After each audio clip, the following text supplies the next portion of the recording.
खुलताबादचं नाव रत्नपूर करण्याच्या मागणीवरनं माजी खासदार इम्तियाज जलील यांनी शिवसेना आणि भाजपच्या नेत्यांवर जोरदार हल्लाबोल केलाय। या विषयावर बोलताना इम्तियाज जलील यांची जीभ घसरली आणि त्यांनी वादग्रस्त वक्तव्य देखील केलंय। जे नेते नाव बदलण्याची मागणी करतायत त्यांनी आपल्या बापाचंही नाव बदलावं अशा शब्दात त्यांनी टीका केली आहे।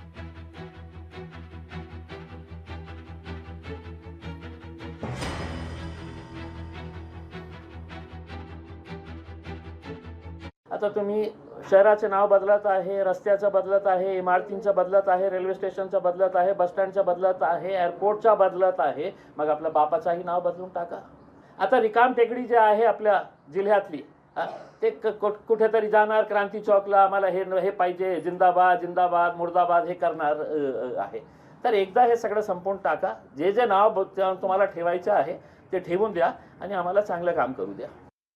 माझ्या बापाचं नाव भाऊसाहेब खरे आहे, ते आहेच, ते काय बदलत नाही आम्ही कधी, ते आहेच। ते विचारे शिवैक्य झालेले आहे, त्यामुळे प्रश्नच येत नाही आता। तर त्यांचं म्हणणं आहे की असं आता तो काही म्हणतो, तो त्याचा आता काही नाही ना म्हणतो, काही म्हणतो, पण त्याच्या म्हणण्याला आम्ही काही त्या अर्थ देत नाही, भाव देत नाही।